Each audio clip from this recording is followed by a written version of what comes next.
Right there, zoom in right there, that's it. 163,000 rating, of which it got 1.6, not out of 5. Is extraordinarily woke, but she's woke in a way that's quite deranged. No one on the right side of America can stand the star of this movie. Okie dokie. I am walking into Snow White, 2 p.m., now seating. Let's see how empty it is.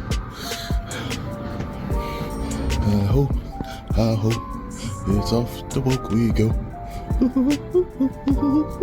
I hope. Sound like I hear a couple of people.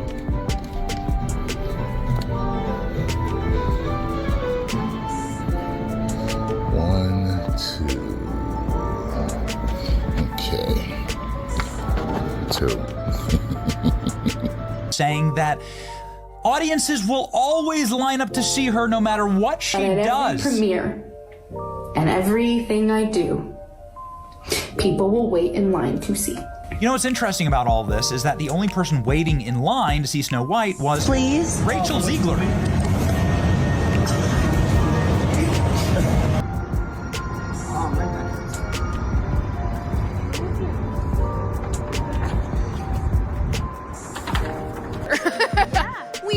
Weird.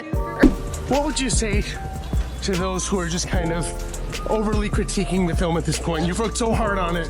I'm getting on across. Hold on. Here. Yeah, hold on. All right.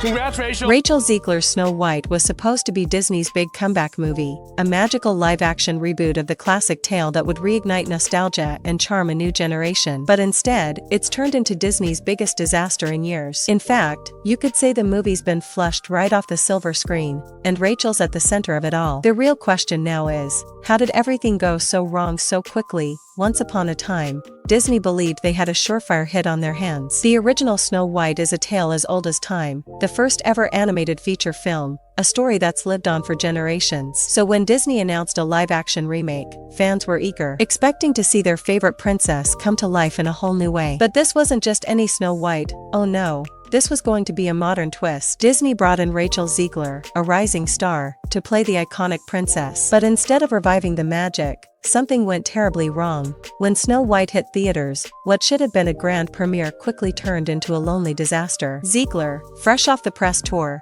showed up to an empty theater, literally. She filmed herself sitting front row, grinning like the Joker, laughing at her own performance. But the only thing more awkward than her laughing was the fact that the entire theater was empty. The internet exploded with clips of her giggling alone, and the memes flooded in. Fans weren't exactly excited to see Snow White. Let's see how empty it is. Oh, sound like I hear a couple of people. 1, 2. Destroyed at the box office. Here's the box office numbers. The Minecraft movie made $60 million on Saturday. Snow White made 2. It looked more like an accidental public meltdown than a premiere, but that wasn't even the worst of it. The reviews started pouring in, and let's just say they weren't kind. Critics quickly slammed the movie as preachy and a joyless mess. Rachel had pitched Snow White as a new, empowering version, but instead of feeling inspired, the audience just felt annoyed. Gone was the fairy tale magic of the original, replaced with lectures about modern-day issues. Zegler's Snow White wasn't looking for true love, she was looking to be a leader, to break free of traditional princess stereotypes. And while that's all well and good on paper, for many Disney fans, it wasn't what they came to the theater to see. Let's be honest, Disney's live-action remakes aren't exactly known for their originality. They've been cashing in on nostalgia, reimagining classic tales with new visuals, but always keeping that timeless magic intact. We can entertain responsibly, obviously we try to do that. We try to have a positive impact on the world. But the first thing we need to do is entertain. But Snow White? It wasn't the nostalgia fans were hoping for. It was an uncomfortable, preachy, political statement that left most audiences feeling betrayed. Behind the scenes, things were even messier. Rumors started flying about drama on set between Rachel and her co-star Gal Gadot, who played the evil queen. There was chatter about their clashing political views, with Rachel voicing her support for Palestine, while Gal, being of Jewish origin, held different beliefs. It didn't take long for the press to pick up on the tension. I'm in the thick of rehearsals for Romeo plus Juliet, so I'm gonna get out of here. Bye for now. The Writing Story notes how a couple of minutes after posting this, she replied to her own tweet and wrote, "And always remember, free Palestine." We would see people not condemning Hamas, but celebrating justifying and cheering on a massacre of Jews.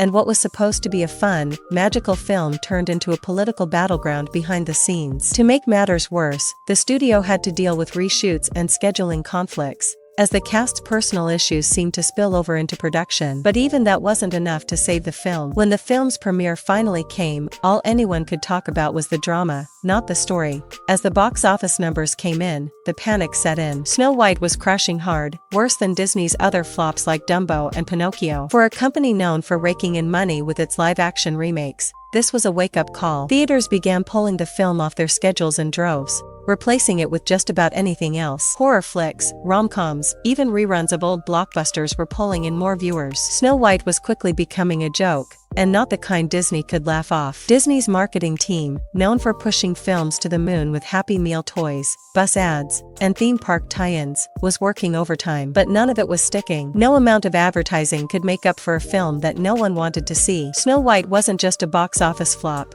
it was being hailed as the worst in Disney's live-action remake history. I say, if I'm going to stand there 18 hours in a dress of an iconic Disney princess, I deserve to be paid for every hour that it is streamed on. And to everyone who hates when I win, the winged victory came to the Louvre in pieces, and people still line up to see her. At 43% on Rotten Tomatoes, Snow White was a certified disaster. And when word spread that the film was one of Disney's biggest financial losses in recent years, the studio found itself scrambling to salvage whatever was left. The reality hit Rachel Zegler hard. What was supposed to be her big Hollywood moment, the film that would solidify her place as a rising star, ended up being a public relations nightmare. Zegler was thrust into the spotlight for all the wrong reasons, and as the backlash grew, it became clear she wasn't handling the pressure well. Sources close to Rachel revealed that she was dealing with emotional stress, feeling the weight of the film's failure pressing down on her. What was supposed to be a career-defining role now felt like the beginning of a downward spiral. Meanwhile, the tension with Gal Gadot only added fuel to the fire. Early in the press tour, there were whispers about the actress's differing political views. Gal Gadot, who had been outspoken about her support for Israel, was reportedly at odds with Rachel, who had made her stance clear in support of Palestine. The awkwardness was palpable, and when it came time for a cast celebration event, Rachel didn't even show up, citing a clash with her values. Publicists tried to downplay the tensions, but the cracks were clear for everyone to see.